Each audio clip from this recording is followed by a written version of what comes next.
Discovery Plus is the greatest collection of real-life entertainment on the planet. 55,000 episodes from networks like TLC, HGTV, and tons more. Woohoo! Discovery Plus. Stream now. Stream what you love. A different future starts with you. That's why GoDaddy does more than help you find a name. You can create, sell, and get found online so any small business can drive change or build an empire. Because old ideas aren't cutting it anymore. This new year, we need a new generation of thinking, your way of thinking. So whatever you have in mind that will help make a different future, find everything you need to get started at GoDaddy.com. Because the future isn't decided yet. It's still ours to win. Start different at GoDaddy.com. Thank you for visiting ChristopherMedia.net. What's up, everyone? Freddie the Pizza Man here, host of the Pizza Man podcast. Now joining forces with ChristopherMedia.net. Subscribe to the podcast on iTunes, the Pizza Man podcast. And, of course, find all the podcasts on ChristopherMedia.net. We talk Detroit sports. I bring on guests, passions, opinions, all for Detroit sports and more. We even talk pizza. So thanks for tuning in and spread the word. Christopher Media. Let's make some noise.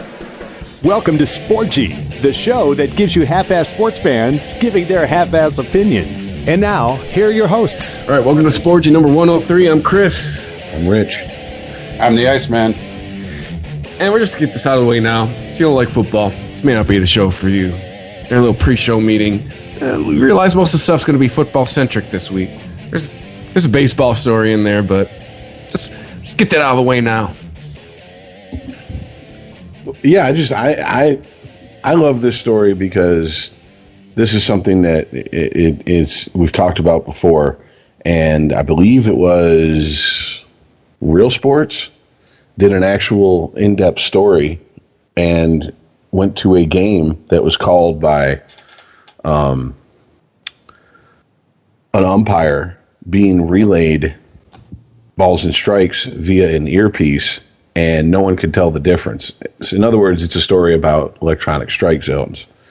And, Ben Zobrist basically was ejected today being Tuesday, for arguing with an umpire and saying that's why players want an electronic strike zone. And as someone who's, a baseball fan and really tired of everyone talking about what can we do to speed up the game, etc., make the game more exciting, seems to me having a consistent game-to-game-to-game-to-game strike zone is something you would want and should have been taken care of a while ago. Oh, but you can't upset the purists. Well, I understand that, but it's also it's not removing. Some of the argument I hear from people who are like, some of the arguments I hear, I should say, are, it's taking the human element out of the game. No, it's not. You still need an umpire there at home for close plays. You'll still need him to call a balk if the pitcher balks. You're still going to need him for any number of things. All right. It's just, I'll tell you what the computer said. Well, you're sitting here right now with people in the baseball world arguing about, should they expand the strike zone? Should they put a time limit on the game? How do we get these 3.5-hour games to stop? Should we limit how many times you can go to the mound during the entire game, let alone during one inning? Should we limit how many times you can make a pitching change during the game? I mean, these are things that that's taking strategy away. Knowing where the strike zone is and isn't is just knowing the rules, the basic rules of the game. That's not a strategy. Yeah, and what's wrong with taking the human element out of that? Humans are fallible. Like, isn't this something that we want as little chance for error as possible? I mean, strike zone's small. And depending on which umpire you're watching, it seems open to interpretation. Yeah, no shit, right?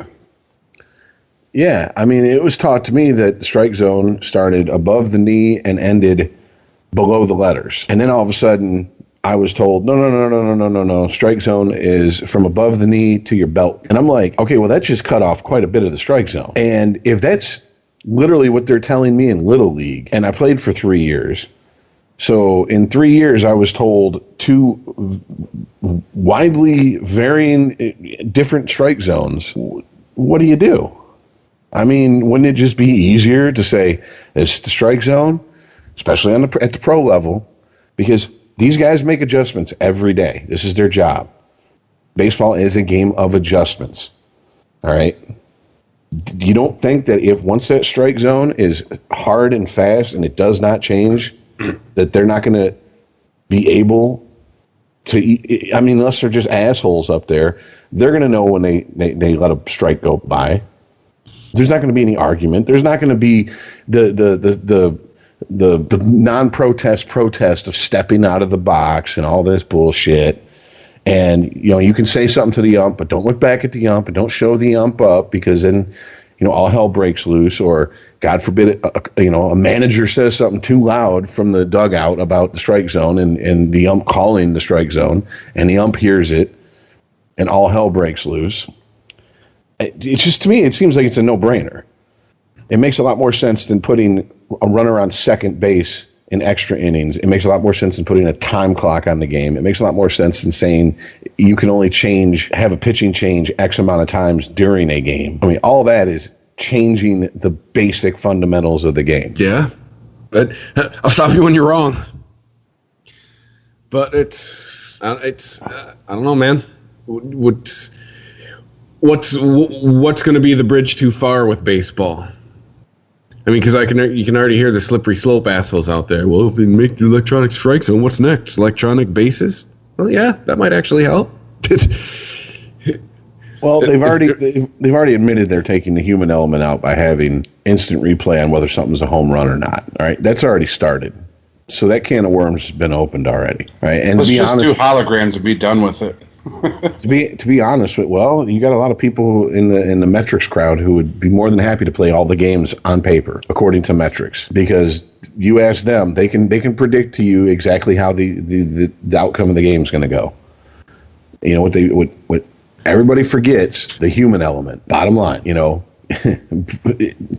you can predict a guy's, you know, WAR and value over replacement player and all these advanced metric stats, but you can't predict a guy that's going to go up there who's a left-handed batter, sees that they've got the shift on, and bunts a weak bunt down the third baseline to move the guy over and get to first. You know, which is one of the things, like, why doesn't that ever happen? Why doesn't it happen more than it does? If you're going to shift where you got your third baseman, where your shortstop's playing at double play depth, that only makes sense, doesn't it? But no. The metrics guys say don't do that. Bill James wrote a book in the 70s that says don't do that because it's giving away an out, and you don't want to give away an out. But anyways, this is what Zobrist says. When you have a good quality at bat as a hitter and you feel like it's taken away from you, you want some sort of answer. You want to be assured that they'll make an adjustment. And that's what I asked for, Zobrist told reporters. He didn't want to talk about that. He didn't want me to tell him that, so I basically just said, that's why we want an electronic strike zone, and that obviously got me tossed. So, I don't know. You could call me a purist if you want. I am the same way with baseball that I am with football, hockey, basketball. Just for all different kinds of reasons, there's so many damn changes to the game that it almost doesn't make me want to watch it anymore. Oh, come on. You're acting like the game's unrecognizable. That's not what I said. It's not even close to what I said. They just changed the goddamn game so much that it's like, fuck, why'd you watch it? Just look at the box score and call it a day. But this isn't about, you can't run over the catcher at home plate. You can't slide hard in the second to break up a double play. This isn't about making the game soft. You know, this is about making sure you get the right call. Right, Rich, but this game was founded on the wrong call all the time. That to me is part of the game, man. So when our country was founded, you were allowed to own people as slaves. Things change. Oh, my God. What the fuck? I mean, dude, okay. Perfect. To me, a perfect example is when we started watching hockey, they didn't have the ability to have cameras in the goal like in the goal behind the goalie, and actually see if a puck crossed the line. It had to depend on what the ref saw. Now they have cameras that can tell you, did that puck cross the line? It did. It's a goal. All I want is, because as any hockey fan can tell you, there's nothing more maddening than watching, especially being a Wings fan when they were in the West still, watching them play a California team and they go in a triple fucking overtime and they lose on a bullshit call that every replay angle shows was a bullshit call, that a goal wasn't scored. And you're like, you serious? I'm going to get 3.5 hours, 2 hours sleep, something like that, and go to work tomorrow for this bullshit? Seriously? I mean, if it's about getting the call right, yeah, I'm for replay. If it's about removing umpires and refs, no, of course not. But I mean, in football, wouldn't you rather them have a replay to see, did the ball break the plane? Did he actually get, into the end zone?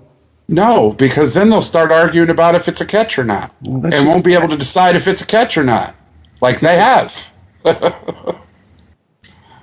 Well, then it's just, so in other words, you want to bitch.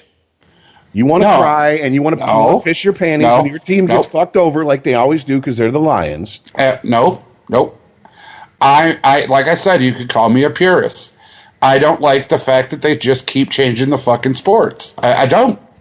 Baseball, hockey, football, doesn't matter a damn. I didn't like it when they added the restrictor plate in NASCAR. Leave the shit alone.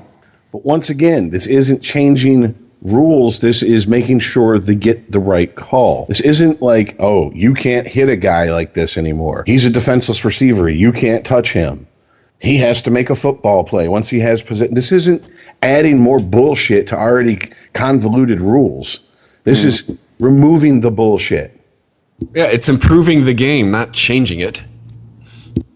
I mean, I get if you don't like it, but I also get that a lot of people didn't like, having hockey players wear helmets. Or the DH. And at one point in football, the forward pass was outlawed. So, once again, tell me, what the fuck is the quarterback there for? Hand the ball off? That was it? Yeah, kind of do a single wing offing. But I mean, are you going to sit here and argue that, we need to go back to the days of leather helmets, no face mask, and no forward pass?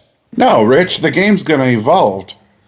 But as it evolves, it just it takes away things. It's some things that improves. But just like you were talking about with instant replay, is it a catch or not a catch? Then they start arguing, well, what's a catch? It's like people are never satisfied. They will always try to fuck up and institute. Okay, here's the thing.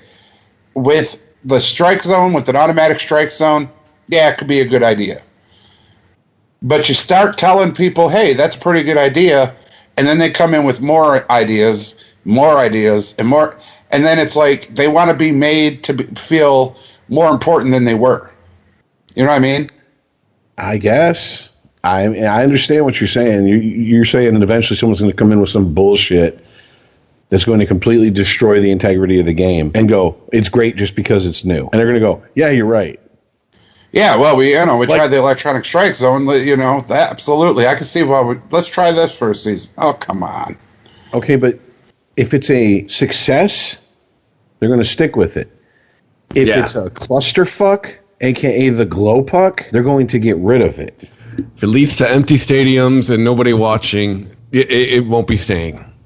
Whatever change it is. If you win the Stanley Cup and Brett Hull was standing in the crease when the puck went in. Exactly. Instead of going, well, let's fucking muddy the waters more and make even more subsections of this rule, they just said, get the fuck rid of that rule. You can't.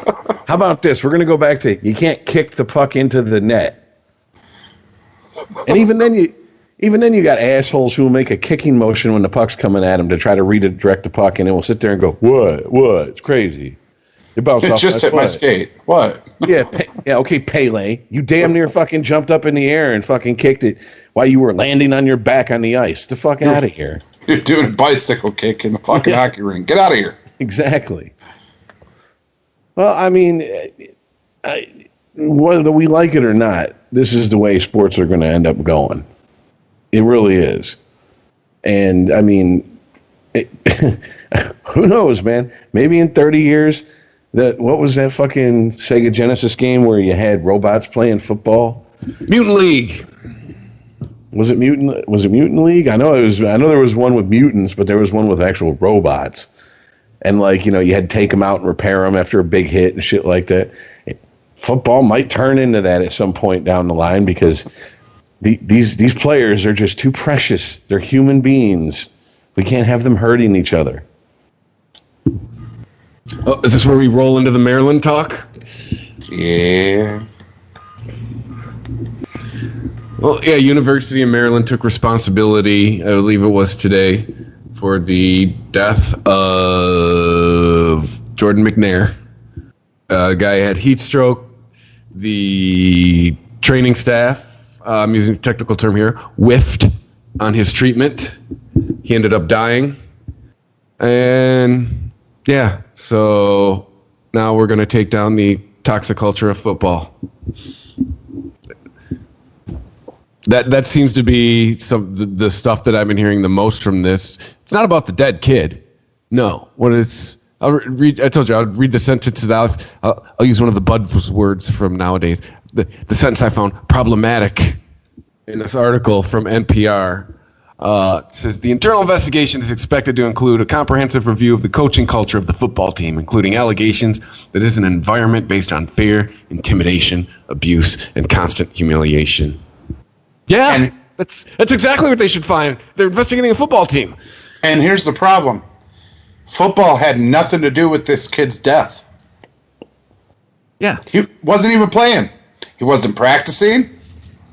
He was training. In the heat. Like all the pro teams are doing right now and all the college teams are doing. And high school. Mm-hmm. I just drove past one the other day and they were out there full pads. 90-degree heat.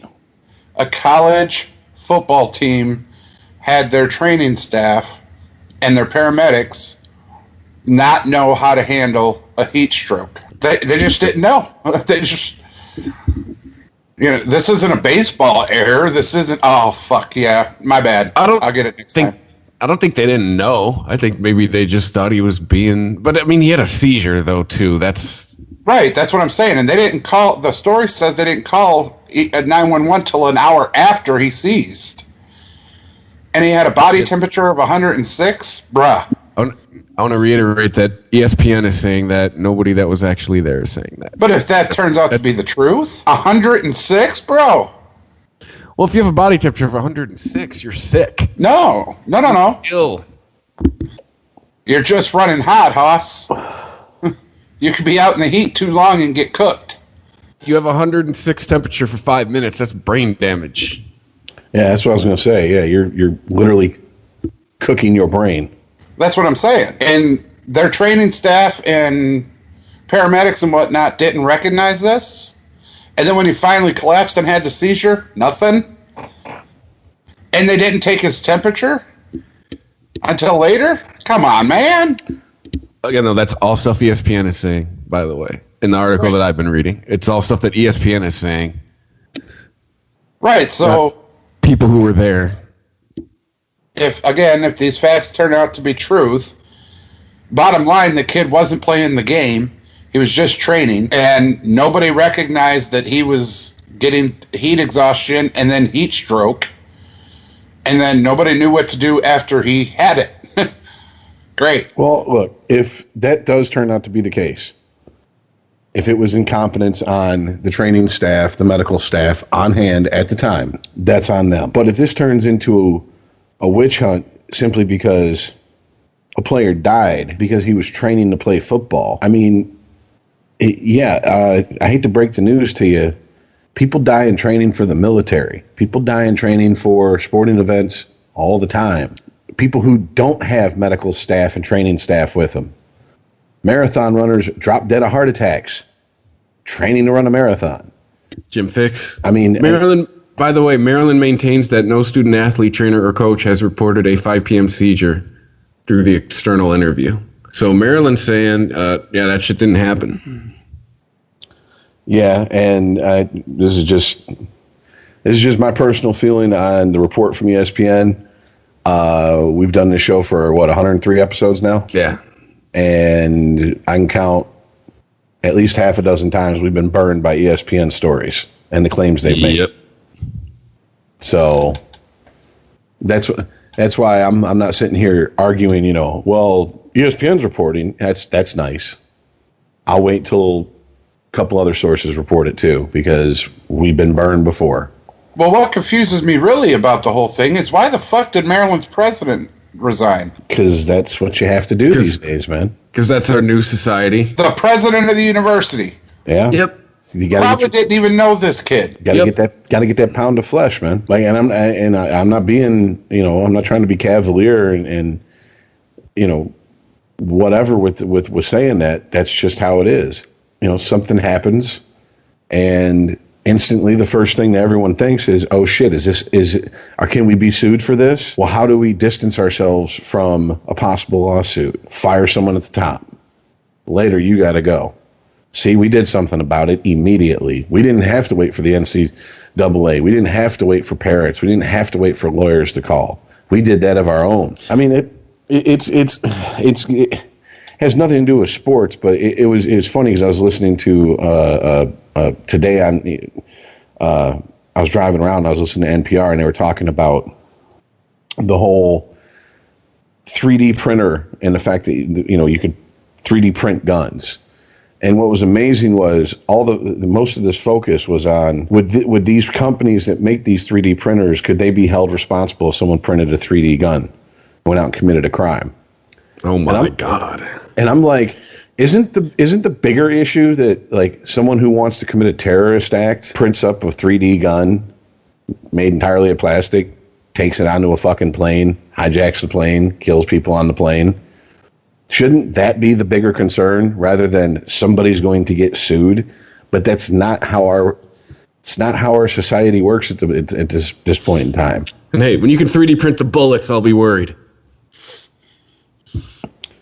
But it's just with everything going on in college sports. The president of the university. There's probably something. There was probably somebody somewhere along the lines unhappy with him in the first place, and this was the excuse to get rid of him, because it'd make more sense to get rid of the athletic director, the head of the football program, whatever the fuck. But once again, it's the appearance of we took action without having to be told. But that's retarded. Yeah, I mean, how do you want to be applauded? How do you want to be applauded for taking action without being told, and fire the fucking president of the university? Had nothing to do with the football program. I don't think the president got fired. Or he resigned. Right. Who? I'm reading a story that says he's making statements today. President Wallace D. Lowe. Lowe, yeah. Yeah, he still works there.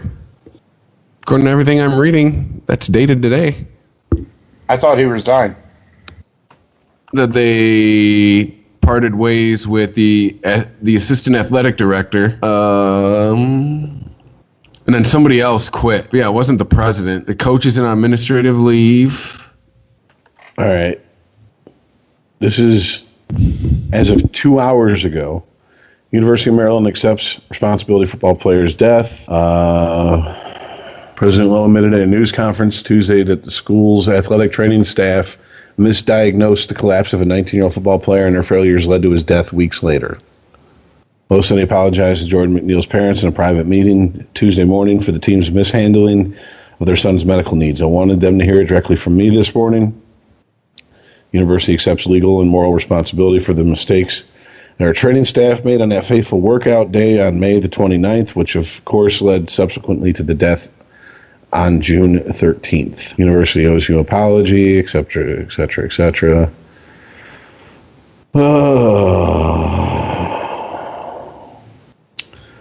According to preliminary reports from an ongoing investigation launched by the university, no vital signs were taken, and other safeguards that should have been taken were not.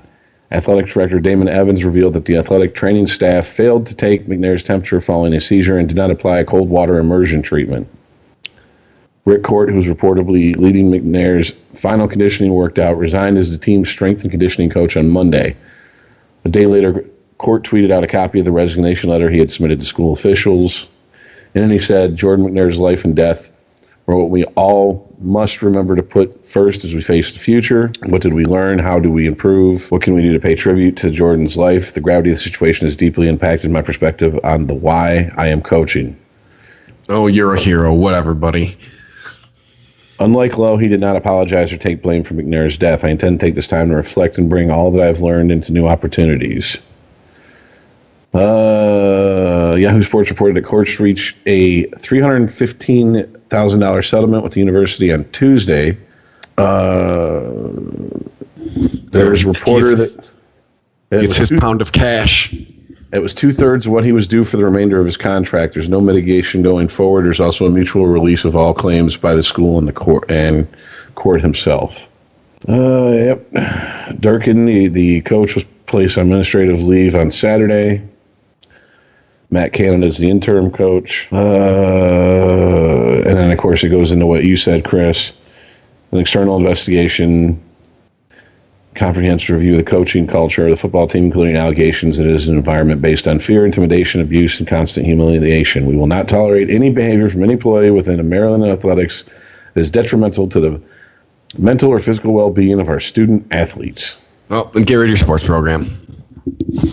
Because you're going to have to get rid of the basketball coach, too, football program, baseball, just women's athletics. There you go. Nope, and they're probably mean, too. So... Well, I mean, let's focus on this for a sec, because this is interesting. Fear, intimidation, abuse, and constant humiliation. Okay, so anybody out there who's ever had to take like a sensitivity course for work or you know, school or whatever knows that the bar for intimidation, verbal and emotional abuse, humiliation, fear, whatever, has been lowered so low that it's basically, no matter what you do, if someone is intimidated or says it's abuse, it is. And if you deny it, then you're trying to gaslight them, which means you're telling them that they're crazy, that never happened. So it turns into what is known in literary circles as a Kafka trap, which is you're accused of something, and if you don't deny it, you're punished. If you do deny it, the denial is proof of your guilt, so you're punished anyways. And look, I understand you don't want Bobby Knight choking kids and shit, and you don't want kids getting whipped and beat and run until they drop dead because they've been running stairs for 4 hours or whatever. But isn't a coach raising his voice, coach saying that you're bullshit and you're not giving everything you got? That's humiliation. Isn't it part of sports? Yep. I mean, isn't part of sports is finding the right coach to push the buttons the right way on the right players? I mean, that's why a coach like Tony Dungy, who doesn't raise his voice, who doesn't yell at his players, who doesn't flip out, isn't the right coach for every football team out there. But if you get the right guys who will respond to that, you get that Tampa Bay defense. I think every Sunday Bill Belichick's going, hey guys, win or lose, we're all getting ice cream. No, definitely not. You think any NFL coach says that? Even Tony Dungy said that? No. Well, even just going by the reports out of Allen Park here for preseason and OTAs with Matt Patricia, he even comes with, a certain edge to him that wasn't there under Caldwell. Then there's claims that the players were, they didn't care for him because he was too hard on them. It's like, well, yeah, I mean, he's been to a Super Bowl. I would listen to him. I've been in the Red Wings locker room when they were still in Joe Louis Arena. I've read the sign that was painted as you walk out of the locker room to walk into and go enter the arena that said, "To whom much is given, much is expected." Now that could, if I said that to somebody in a harsh tone with my voice raised, that could be considered abuse and intimidation. So once again, we're back to SOFT, soft. That's just, it's, This does put into perspective that I think it was our first. I think it was our first year when preseason football rolled around. We were doing the show, Chris. This before you were on the show, Earl. That Hard Knocks came on, and the head coach was like, "I know in high school and college you might have had coaches that didn't yell at you and stuff, but you're professionals. You're grown men getting paid very well. So I'm going to yell at you, and you're going to hear some naughty words, and you're just going to have to fucking deal with it." And it was like, you have to say this to grown men who are paid to play football these days. Apparently, if they're born after 1984, yeah. But it's ridiculous. Can I call out a bullshit aspect of this story that I kind of noticed while we've been talking about it?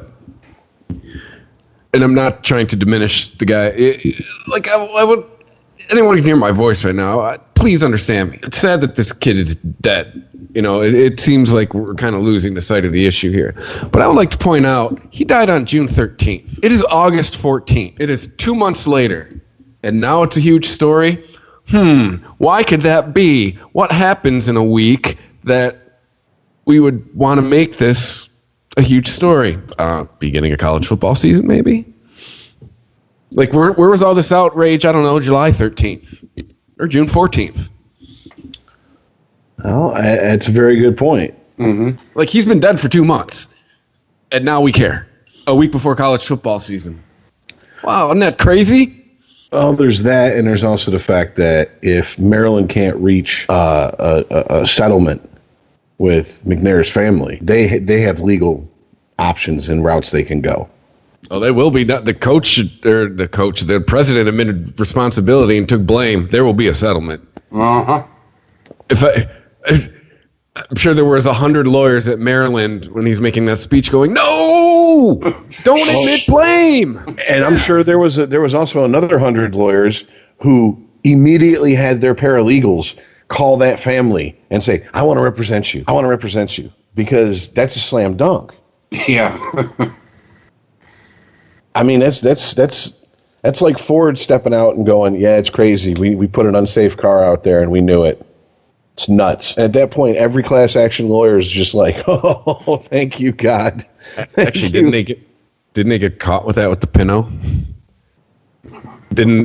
Wasn't the story with the Pinot that they realized that the settlements from people dying were going to be cheaper than recalling all the cars?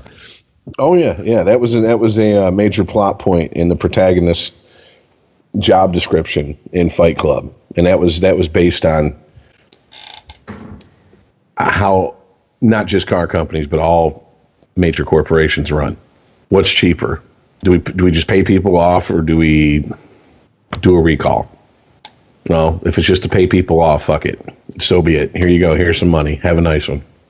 I mean, that's what it boils down to. And I mean, if you're Maryland, you got to be going, all we got to do is pay his family. We're not on the hook for like what Michigan State is with the 250. Yeah. I forgot his name already. I almost said Sandusky. Larry Nassar, thank you. Yeah, like they're on the hook for Nassar and all his victims. Jesus Christ. This is just one person's family. You think a lot of this action by Maryland is just being proactive so the NCAA doesn't sanction them? I think there's that also. Yeah, probably. Yeah, because, I mean, Maryland, not exactly a fucking football powerhouse in college football. The Terrapins are huge. Yeah, the words football factory do not come to mind when I hear the name Maryland. And, the way the NCAA works is, the old saying, USC violates NCAA sanctions and Miami of Ohio loses 40 scholarships, And so it's like, yeah, they're probably like, please, sir, can I have some more meat? They're just like, don't take away our bowl game, sir. We'll punish ourselves. See, we're beating ourselves. So it's probably a factor, which is fucked up, man. I mean, because let's be honest here. At the end of the day, a human being died. Mm-hmm. All right. And if it's proven that it was because there wasn't the right conditions surrounding him that should have been provided by the school, yeah, the school should be on the hook for some sort of punishment. But now it's turned into you got lawyers involved, you start throwing money around. And I mean, I don't know nothing about this kid's family, but I can imagine the numbers that are being thrown around by lawyers that are talking to this family is enough to send that family into upheaval when they get that money. Because you want to rip a family apart quicker than anything else, give someone a bunch of money and watch the vultures come out. And ultimately, the kid ain't gonna bring this kid back. His seat's still gonna be empty at Thanksgiving and Christmas this year. Yeah, but once again, that's our society. Unfortunately, this Thanksgiving they'll notice. Next Thanksgiving, nah. And it's not going to be about, I mean, I touched on in the beginning, this isn't going to be about this kid's death. It's going to end up turning into another indictment of the sport and culture of football. Well, unfortunately about that, we were talking about, yelling and intimidating and embarrassing. I mean, there are coaches that go far on that, but then there are coaches that they try to prove something by coaching that way. And they won't stop even if you're dead. They don't care. Like when that kid got that hot and had his stroke, I highly doubt the coach of Maryland stopped. He ran him as far as he could run him and then was like, all right, you're done. Next, and then went and yelled at somebody else and intimidated somebody else. There are coaches that are just so power hungry, it's ridiculous. And they have no place on a football field. You're not there to make that person better. You're not there to make the game, the way it should be. You're there to try to, get something you're lacking in your own life. There are coaches that way, and I don't know. Yeah, but I don't think those guys make it to something like Division I. I think guys like that flame out before you even know who they are. Because you got to have some ability to coach Division I or the pros. Like, you can't be all just like, oh, he yells loud, and that's why he's a good coach. I mean, there's got to be some ability there. I think the guys who just want to throw clipboards around and call you a sissy, those guys probably don't even... Those guys are probably making out a Pop Warner because your reputation follows you. If you're all bark and no bite, you don't win any games, you ain't doing shit. But I have to keep thinking, I have to go back and keep thinking, okay, what happens if you're in the military? What happens if you're in the Marines and you're PTing and someone falls out of formation, passes out, has a seizure? The whole platoon doesn't stop. They keep training. And then people that are there specifically to handle situations like that ideally should jump into action. And I mean, if that didn't happen, once again, we're just dealing in pure speculation at this point. If that didn't happen, yes, that's on the college. If it didn't happen because they're understaffed, well, hire more people. What do you want me to fucking say? If it didn't happen because people weren't properly trained, if it didn't happen because the medical staff didn't recognize what was going on with that student at the time, that's all on them. I mean, I don't know. I mean, it seems like what's going to happen is you already have the strength and conditioning coach. He was given the boot. So, I mean, there's your sacrificial lamb. Now it's going to be how much do we pay to make this go away? And then it will. And then it will. I mean, it's well-worn carpet on this show, but I just don't see indicting an entire sport over the missteps of a couple idiots. But no, absolutely. It's going to turn into that. Absolutely not. This is that mentality of nothing happens because someone was incompetent. It's the system that failed everybody. The system fails everybody.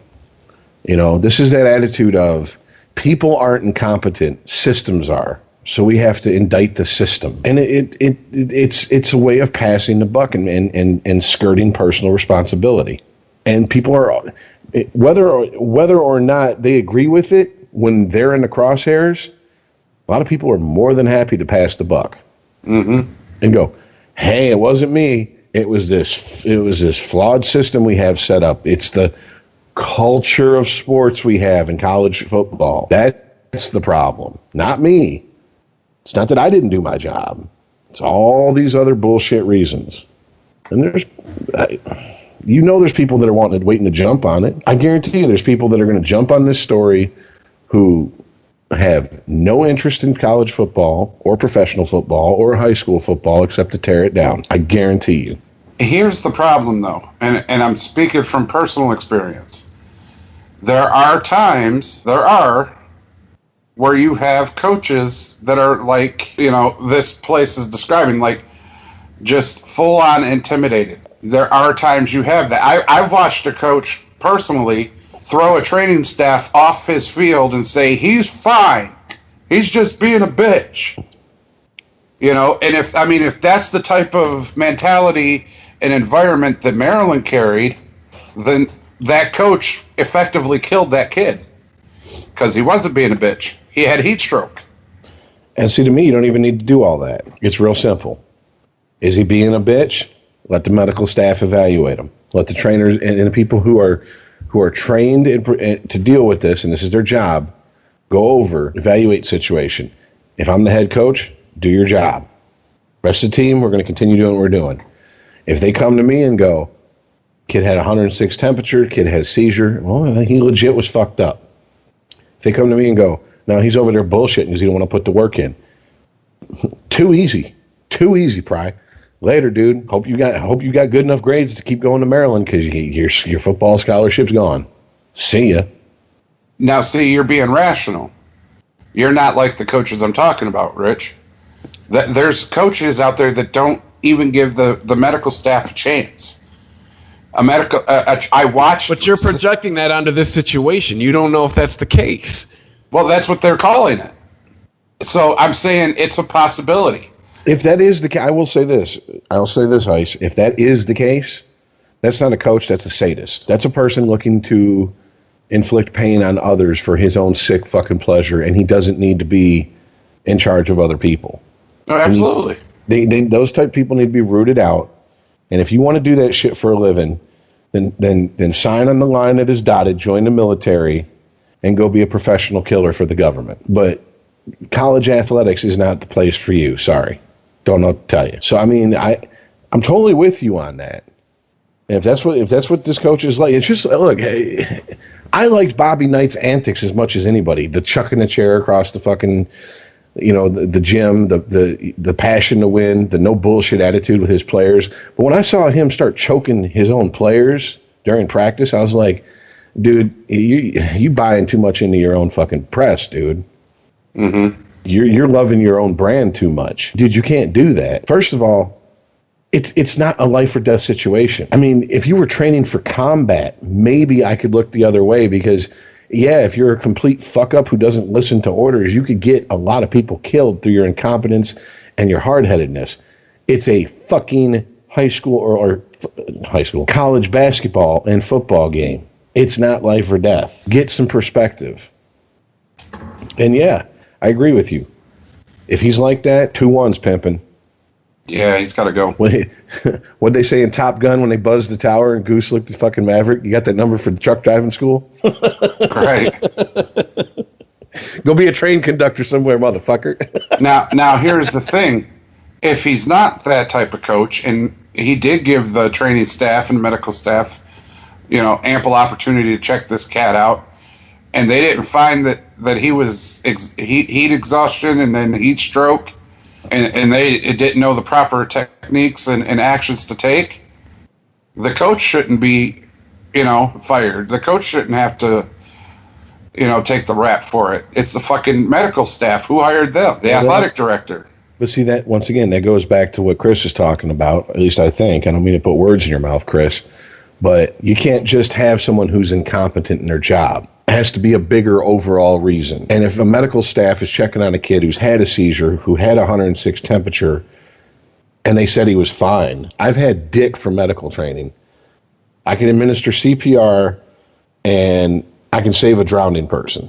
That's about the extent of any type of, and the saving a drowning person isn't medical training. But I mean, that's the extent I've had. And if someone was having a seizure and had 106 body temperature, I would be like, can I get a medical professional who knows what they're doing? Because this ain't fucking right. I mean, that's all there is to it. And if someone's incompetent, then yeah, once again, It may not have been malicious, but you still don't need that job later for you.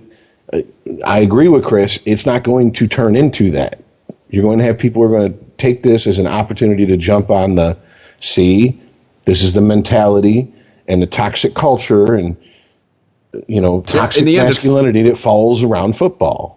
In the end, this conversation is not going to be about this kid. It's going to be around what Rich just said. And that's what annoys the fuck out of me. Because it should be, hey, you know what? Yeah, this school fucked up. This kid died. They're responsible. Moving on. But it's going to turn into an indictment of the whole fucking sport because of two idiots in Maryland who couldn't recognize a seizure. Or a few idiots. I don't even know. Making numbers up. Reckless speculation. Yes, reckless and wild speculation.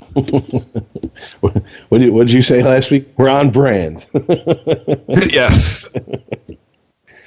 All right. Well, we're not going to fucking get anywhere further with this. So, what's the next? You said you guys got football stories lined up. I got one, but it's just more of a rant than a fucking story. I don't know if you want me to even bring it up or if you guys got any other stories up your sleeve you want to go to next. Now go ahead.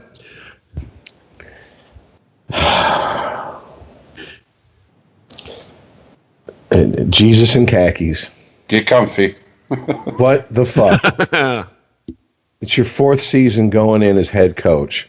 You were brought in to be the quarterback whisperer. You're supposed to be this guru that works magic with quarterbacks. You're sitting a couple weeks out from your first game in South Bend against Notre Dame, staring touchdown Jesus in his baby blues, even though he's a Jew from Northern Africa. Really? You don't know who you're fucking... You have no idea? You have no inkling of who your starting quarterback is? Wow, really? We're a week out? Week and a half out? He still has no idea? According to M Live, Jim Harbaugh still not ready to name Michigan's starting quarterback. See, now I'm a State fan, and I realize I'm about to defend Jim Harbaugh. Could that just be tactics? I hope it's game more material for Notre Dame. I hope it is. I hope it's that Scotty Bowman, Bill Belichick, don't give them any information that you don't have to, game playing. But I mean, he says no one's emerged yet. That's an issue. You've had. If I was a Michigan fan, I'd be like, "That's great news, Dick." Yeah, you've had spring scrimmages. You've had summer practices. You've had practices going on now for weeks. And this is what he has to say: the quarterback competition has had great competition there. The quarterback competition has had great competition there. If you talk that's about an actual quote. That's an actual quote. Is he a Michigan graduate? If you talk about competition making each other better at that position, it's never more evident than at the quarterback position. I'm very happy with how that's progressing. I'm seeing good things. And it goes on to say, this is M Live article, while Harbaugh continues to praise the four-man race, one that includes University of Mississippi transfer Shea Peterson, returning starter Brandon Peters, redshirt freshman Dylan McCaffrey, and true freshman Joe Milton, he's offered few clues as to who might be the leader. And then it goes on. Starting to sound like a lot like Trump. Then it goes on to say, Peterson's believed to be the frontrunner based on experience, having started 10 games over the past two seasons at Ole Miss and throwing for over 3,000 yards, 23 touchdowns, 12 interceptions. He arrived in January in Michigan, was granted a transfer waiver from the NCAA in late April, paving the way for him to play this fall. His competition, Peters, a redshirt sophomore, started last season third on the depth chart through a mix of injuries and poor play at quarterback, started 4 games. And then Harbaugh goes on to say, the separation occurs by competition. Are you seeing a pattern here with the word he's going to use? The competition is really, really adding to so many position groups on our team. I think quarterback is maybe the most. These are direct quotes, by the way. Despite the continued secrecy, Harbaugh said he hopes to be named a starter sooner rather than later, although he did not give a timeline, nor would he agree to reveal a name before Michigan's opener September 1st at Notre Dame. I don't know. I haven't decided that yet. Yeah, that's exactly what it is. He knows who his quarterback is. And then it goes in more direct quotes. The position has been very competitive, Harbaugh said. Probably our most competitive position battle going on. Like I said, none of them have given in. None of them have dropped off. So it rages on. Thank you, quarterback whisperer. Yeah. Thanks for telling us nothing. This is either a genius who's learned to keep his mouth shut because all the shirtless tree climbing and bunking with potential recruits made him look like a jackass. So he's learned the art of as the James Brown song says, talking loud and saying nothing, or he truly has nothing to offer. And that type of indecision is not what I look for in a leader. That's just all there is to it. I mean, maybe it's because I have a bunch of military people in my family, but indecision leads to far more dire consequences in a lot of instances than a bad decision does. It's more important to be decisive in the moment than it is to sit around going, oh, I don't know. Right, but also the element of surprise is pretty important too. I really hope you're right. And maybe he is the head coach. I will give him this, and I will say this. Maybe he knows these guys' personalities and he knows that if he tells them on September 1st, the morning of, you're starting against Notre Dame, that they won't have time to think themselves into a shit game. They'll just go out and react and rise to the challenge. I hope that's the case. Historically, I mean, last 20 years now? Well, almost 20 years. Who are you looking at as the best Michigan quarterback? And I'm not talking about Brady and what he's done in the pros. I'm talking about at Michigan. Chad fucking Henne. Yeah, Chad Henne's been done for a decade, guys. You brought Harbaugh in specifically to shore up this position, to give you slam dunks at this position. He's got transfers. He's got red-shirted, guys that are red-shirted. He's got a true freshman. And by the way, this is his fourth year. He's got a true freshman sitting there. That's his guy. That's not Brady Hoke's guy. That's not somebody else's guy. Now, that seat's got to be pretty hot. I mean, he's got to know his fan base may not accept the fact that you won't tell us your starting quarterback a week and a half for your first game. Man, here's the thing. Locally, I have a hard time finding Michigan fans who agree with me. State fans love my ass. I sing the song of their people. Everything I say about Harbaugh's music to their ears. They're loving me. If I went to East Lansing, I probably wouldn't. I wouldn't know what it'd be like to be a pretty girl because I probably wouldn't have to pay for a drink after I talked about how I feel about Harbaugh. All right. I mean, right now, this is as sad as it gets as a Michigan fan. And I mean, I called it. I said they're going to go 7-5. I stick by that. I have no reason to believe they're not. I understand, Earl, you said you never know in college football because there's no preseason, et cetera, et cetera. You never know what you're going to get. I understand that. But I have no reason to believe that they're not going to, or that they're going to do better than my expectations based on his history with the team for the last 3 seasons. The only thing you can hang your hat on if you're a Michigan fan is they're returning 9 of 11 defensive starters. And last year, that defense was ranked number 3 in the country. Right, but he's also got a whole bunch of redshirt freshmen. So yes. that goes to my statement of you have it's a Forrest Gump. You never know what you're gonna get. You don't know. Well, I mean, I don't know Harbaugh, his personality enough to know if this is some sort of genius move on his part, or like I said, this is just indecision on his part. But if it's not indecision and he's gambling that this is going to take away the second guessing factor for these guys by just naming the starter on the first, he better pick the right guy, because if 3-4 games into the season he sits that guy and starts another guy, he's going to look like he's indecisive. He's going to look like an incompetent leader. That's all there is to it. And totally agree. While last year I would say was his shit or get off the pot moment for me, the one thing I can say Michigan fans will agree with me on is this year they have to post a win against one of 2 teams, and they have to play a meaningful bowl game and win. They either have to win against State or they got to win against Ohio State, and they have to play a meaningful bowl game and they have to win it. And I'm like, wow, you think that's going to happen? Pass that Kool-Aid. What's in there? You've been mixing Everclear with your Kool-Aid?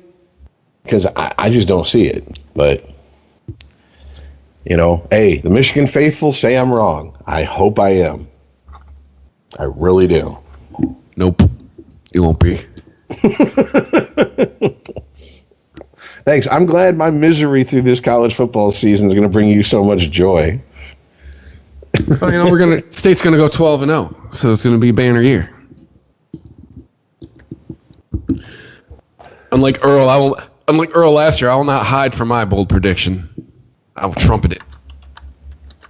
I will call myself 12-0. Hey, I called a spade when it came about. You guys thought for weeks it was a stick, and it wasn't. It was fucking. They just totally screwed up. Well, yeah, it says Lions on their uniform.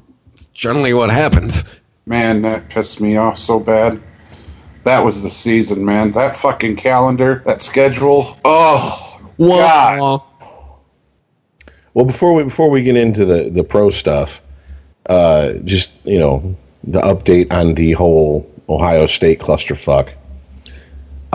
Former Ohio State assistant Zack Smith, gentleman that all this drama is surrounding, says he kept his 2013 arrest secret from head coach Uncle Urban Meyer. So you now have not buying that. You now have he's trying to protect Urban. You think so, dude? You get how would his job not know? Well, it's already too late to try to protect him anyway because his wife already said he told Urban's wife. So now you have to have the assistant coach's wife, his own wife, not tell him what happened. Well, maybe, his heart condition she didn't think he could take it. So she just told him, hey, I don't know anything. Yeah, he did take those few years off and made you feel his heart. If you believe that all three of them didn't say a fucking word to him, I have some land in Florida I want to sell you. Right meow. I got a bridge in Brooklyn. Yeah, there's no way I'm buying that nobody at Ohio State knew about his arrest. Not buying it for a second. Well, I mean, a Penn Live article, the headline says it all. It appears Ohio State coach Urban Meyer didn't have to lie about Zack Smith, so why did he? Now, granted, it's from Penn Live, which is it's the enemy reporting on this, but it's a valid question in my mind. It goes on. Have you ever had a friend or coworker who reflexively or habitually lies, not just for obvious reasons, but in ways that seem unnecessary? And basically, pretty much attributes that to Zack Smith. And I mean,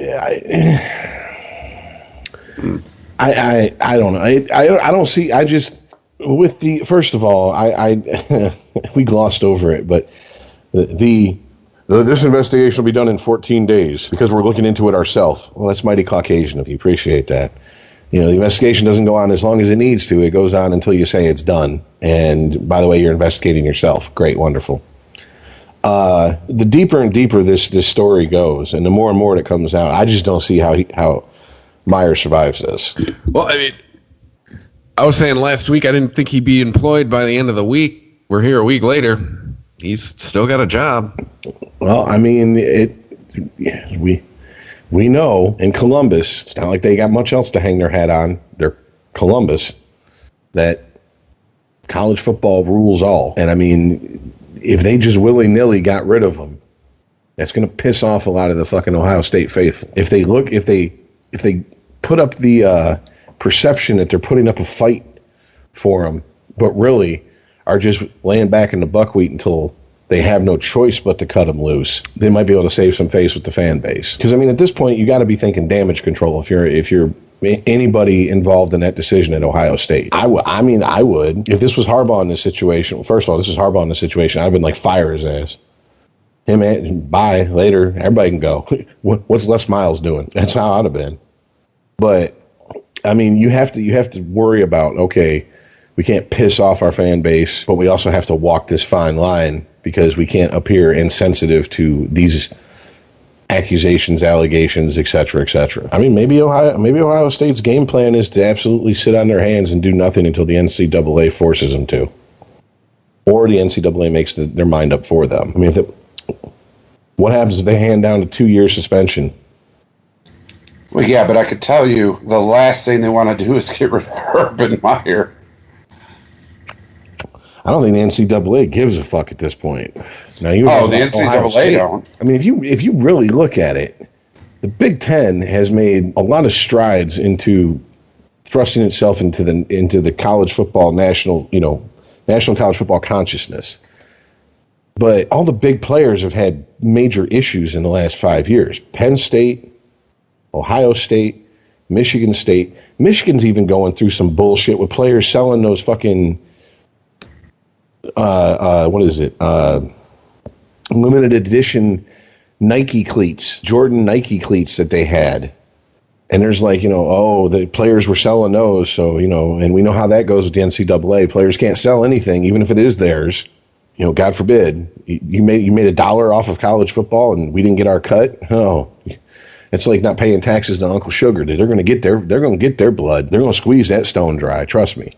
So, I mean, you have major teams in the Big Ten who, to various degrees, are stuck in the muck and the mire. NCAA might be quick to be like, look, you're going to handle this or we're going to handle this. And if we handle it, you ain't going to like it. So you want to post a 6-6 record for a couple of years, or do you want to lose a bunch of scholarships, vacate wins, and give up bowl games for the next fucking 3-4 years? Choice is yours. The only way I could see Urban Meyer surviving this, quite honestly, and it might come to pass, because we're like a few weeks into this, he's still employed, is the NCAA at least comes out. If we really want to be honest about it, none of this affected anything that went on the field at all. It didn't mess with their quote-unquote product. Sure, it messed with their image as far as the NCAA, but it really didn't mess with their product. Yes. This isn't like paying recruits. This isn't like, money exchanging hands. This is all a image issue in the time of Me Too, which is not the best time to have this problem. Although I'll refute my own argument. You could argue Jerry Sandusky was an image issue. Didn't affect the product on the field. But I don't know. I mean, we're what, 2-3 weeks into this. He's still coaching Ohio State, so. Well, yeah, but what I was trying to say, guys, is it's Urban fucking Meyer, man. The only coach I could think better than him is in Alabama. Can you guys think of another coach better than him? Yeah. I mean, you might disagree, but he doesn't have the fucking boosters in the deep pocketbooks that Saban and Meyer has. But yeah, I put D'Antonio up against him. Oh man, it's twice in one podcast, Rich. Game recognized game, and that motherfucker does a lot with not a whole lot. Yeah, it's what you said last podcast, but I'm saying, though, he does a lot with not a whole lot. You're right. But Urban Meyer has done it in Florida and Ohio State. Well, let's be honest here. Before, those two reputable programs. Those two sterling reputations. Florida, the more we find out about what was going on in Florida, the more Tim Tebow seems like the only guy down there who didn't have his dick or hands in somebody's blood or dirt. Mm-hmm. And I still wouldn't be shocked if it comes out he's gay. That's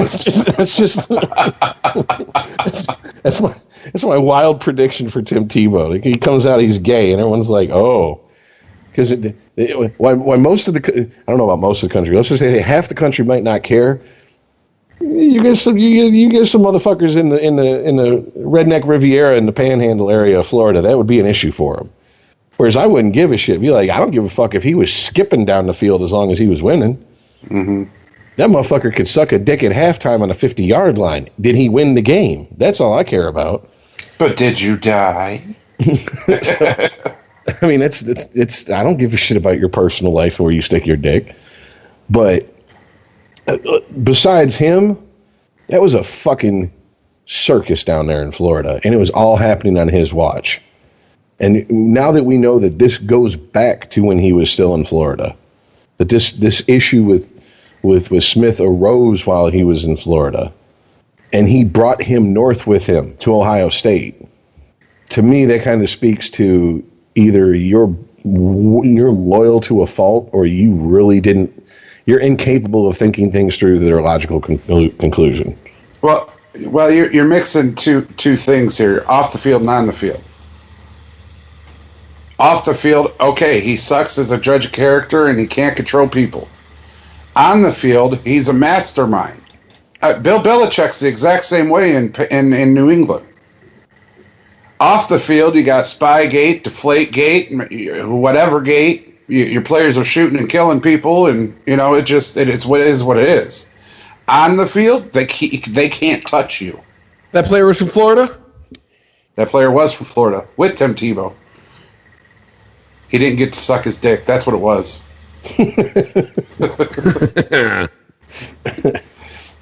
Hernandez said, "I'll meet you on the 50," and Tim was like, "Yeah, okay, dude," and left him hanging. Never got over it.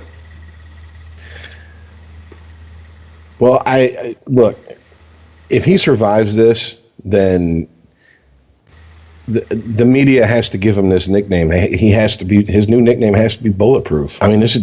If he survives this, and that pro football program comes out the other side of this bullshit situation, pretty much unscathed, untouched by the NCAA, untouched by the law, that is Trumpian levels of bulletproofness. Well, it's just good at dodgeball. Well, I'm just saying that you get my respect against my better judgment for your ability to fucking dance between the raindrops on that one. And I mean, who knows, man? Chris, you're right. It's been a couple weeks. He's still the head coach. Well, they're still trying to find a way to have him keep his job, Rich. That's what I was trying to tell you. In college football, I know D'Antonio does more with less, but just pure winning and a coach that you want on your fucking sideline, there's Saban, and then there's Meyer. And then there's the rest of them. Well, I got an article from the Chicago Tribune here where they're pretty much saying the consensus in the college football community is he's not going to lose his job. He'll face suspension. The independent group investigating what Meyer knew about former Ohio State assistant coach Zack Smith's domestic abuse allegations and what Meyer did with that information, the report will be submitted on Sunday by that group. But the Chicago Tribune goes on to say, after speaking to a half dozen figures in the college football industry, I can tell you their expectation is clear. No way Meyer loses his job. Athletic director Gene Smith is a goner. He somehow survived the Jim Tressel tattoo scandal. He always takes the high road, and his soft landing figures to include a nice severance package.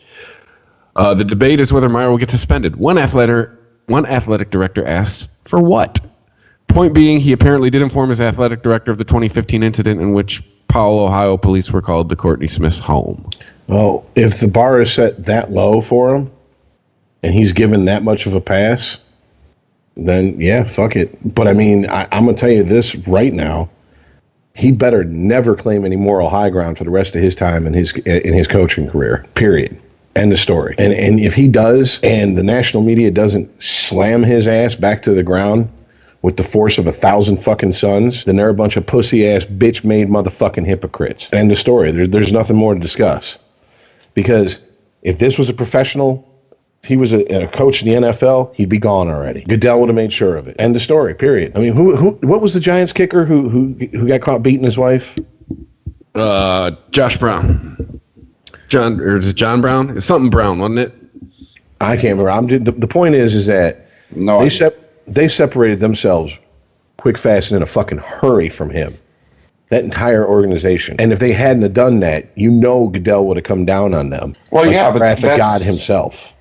That's the way the league is now. Ray Rice, when he KTFO'd his wife, the Ravens were like, say it! Yeah, but dude, that wasn't like the Urban Meyer situation. It's a lot of hearsay. Ray Rice we have this on video of you just blasting this. I mean, that was Ray Rice. That was black and white, literally. Yeah.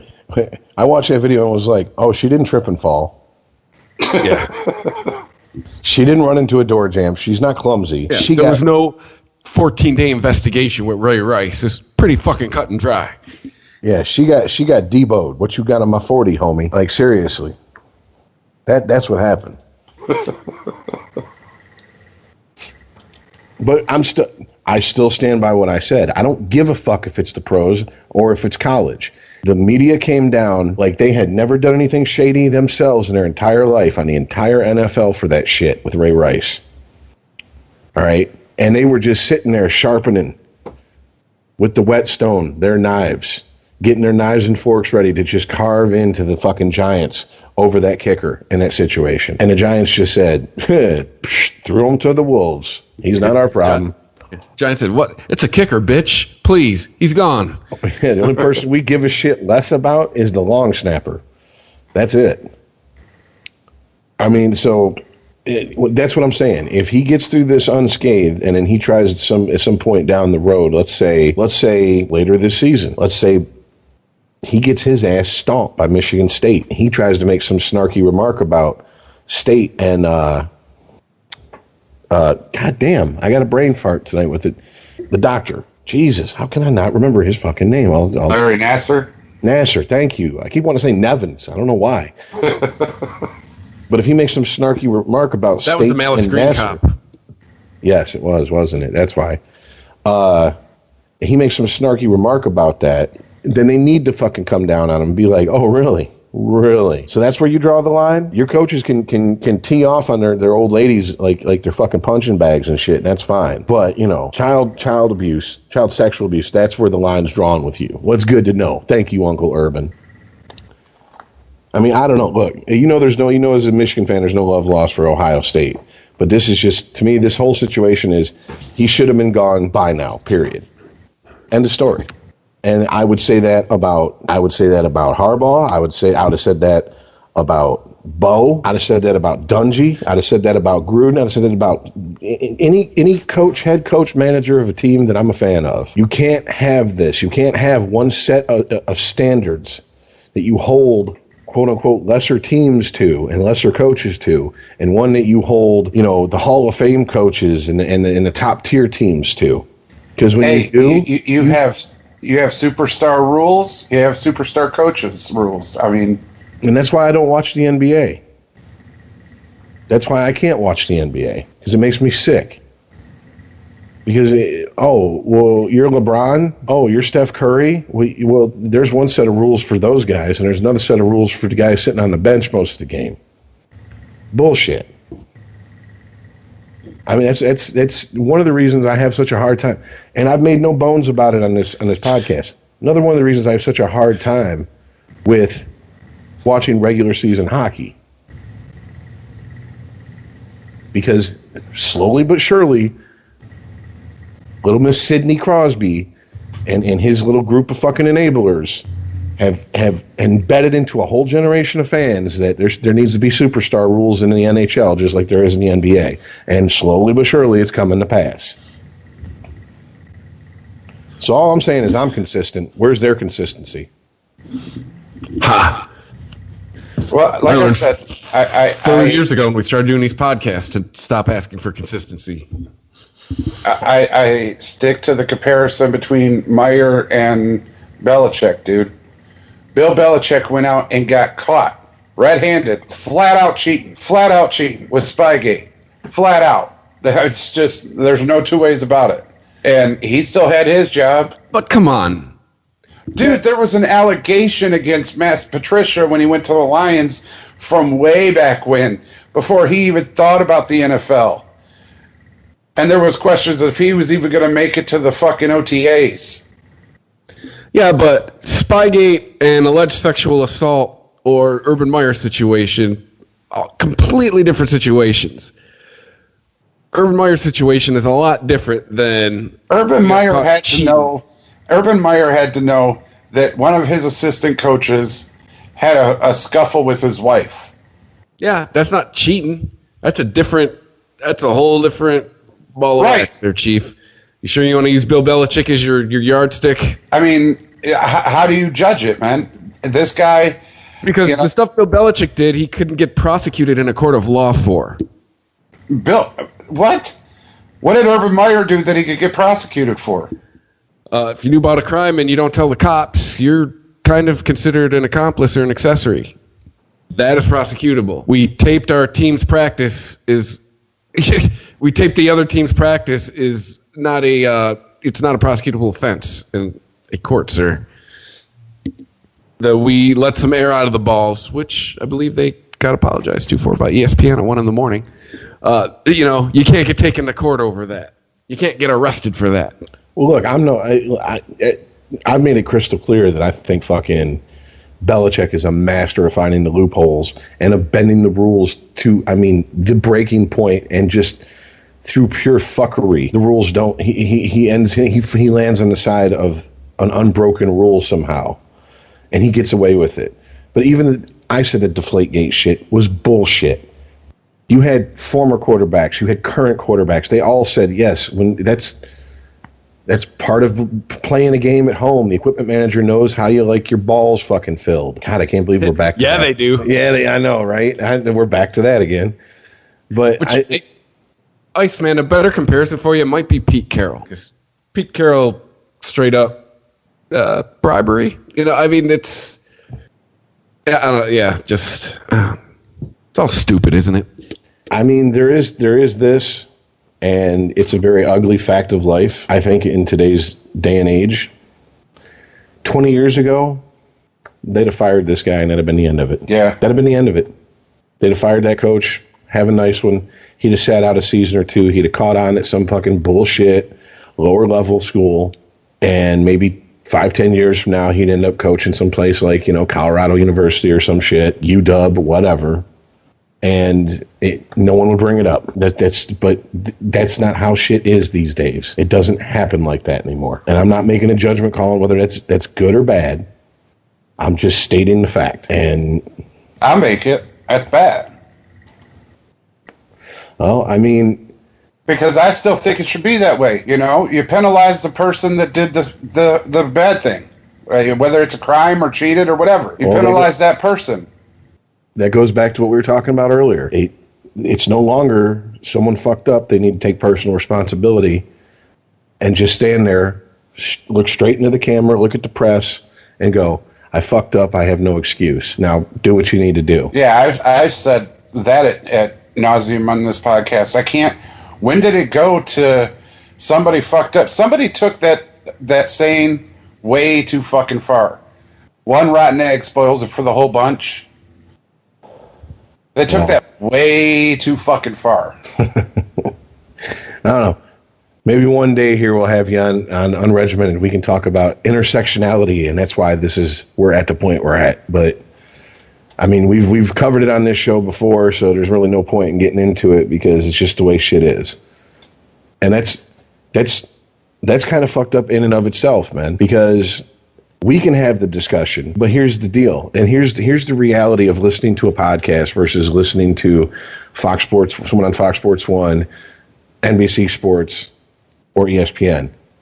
They can't have the conversation we're having. No, they can't. And if they do, they better tread real soft. Which seems to be the word of this podcast, soft. Pretty much. It will be known as the soft podcast. The soft episode. Yeah. Because they couldn't be as blunt as we're being, because someone would get offended, and that's the end of it. That's where we're at now. The minute someone's offended, the minute someone doesn't like it, shut it down. Somebody's got to get fired. Yep. So, anyways, all right. I'm voting we move on, and I got to the pros. Yeah, so I know better to even ask this, but so what did you guys take away from preseason week 1? Nothing. Absolutely nothing. Because I didn't watch nothing. As much as I love football, I ain't watching until September 6th. Because all we're going to do is watch the B and C teams, and we're going to watch injuries. There's already been a few. Yeah, right. Roethlisberger's in concussion protocol. Darius Geist. Try it next year. See, just saw something that Rashad Penny broke a finger. Like, man. Well, this tells you how the internet works these days. When you receive news updates from it, or via online, you receive your news updates. Earlier today, there was this. Was it today or yesterday? I can't remember exactly. But anyways, there was this, breaking news. Barkley misses practice. And it was like, all the Giants fans went nuts. And then literally a few hours later, yeah, he'll be fine. And everybody went back to normal. As normal as you can be and be a Giants fan. And I was like, here we go. That is the internet for you. That is exactly what that is. Right there in a nutshell. Well, I mean, fuck it. Let's talk about, obviously the biggest name out of everybody we mentioned is Big Ben. And I mean, obviously last year when he made the comment about, don't know if I have it in me anymore, et cetera, that turned out to be a facetious comment. But, I mean, he's coming up on how many years now? Yeah, we think 15 seasons? Yeah, we think of him as a relatively new quarterback now. He's been playing for a long fucking time. Yeah, he entered the league the same year as fucking Eli. And how many times have we said that Eli is done on this fucking podcast? Earl. Oh, fuck Eli, dude. Seriously. See? Seriously, what the fuck, dude? Him and his 2 rings. Yeah, fuck him. One of the luckiest quarterbacks I've ever seen. Really? He's got 2 Super Bowl rings. He's been starting quarterback in the same team for 15 years. Is that fucking luck? That's lack of options. I don't know what to tell you, dude. Really? That's the last thing getting you. A team like Cleveland. You don't think a team like Jacksonville would trip over their dicks trying to sign Eli Manning? Hell no. What? Who? Really? So Tyrod Taylor and Blake Bortles are better quarterbacks in your opinion? Tyrod Taylor and Blake Bortles are the same caliber as Eli Manning, dude. Really? With their 2 rings? Oh my fucking hell, dude. You do understand that the defense won him those rings, right? Great. He was the quarterback of those teams. Okay. The defense didn't score the touchdown, sir. Uh-huh. So what, in Earl's world, Super Bowl rings don't mean shit if Earl doesn't like you? Bro, stop. Rich, what year did Tampa Bay win the fucking Super Bowl? 2002. Uh-huh. Who was their starting quarterback? Brad Johnson. Yeah, the best fucking quarterback ever, Chris. Oh, we should have traded and got him to Detroit. He's only got 1 ring, not 2.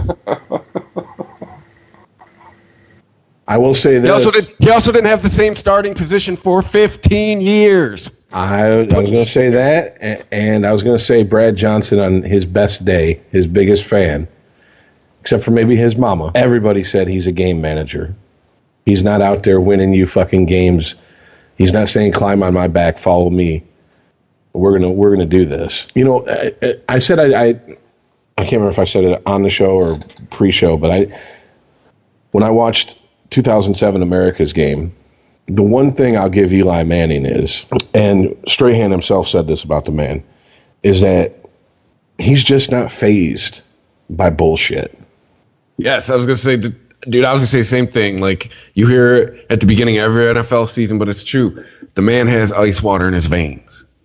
Have you ever seen that guy flinch? He plays in a pressure cooker that is New York. He is the younger brother of one of the all-time greatest quarterbacks ever. He comes from a quarterback family, and he's not affected by any of it. Strahan himself was like, when they rip into Eli, his attitude is, oh, well. Same thing if he gets praised. Hey, you're a great quarterback. Okay. Oh, well. Maybe that has served him very well in his career. That's what I'm going to say.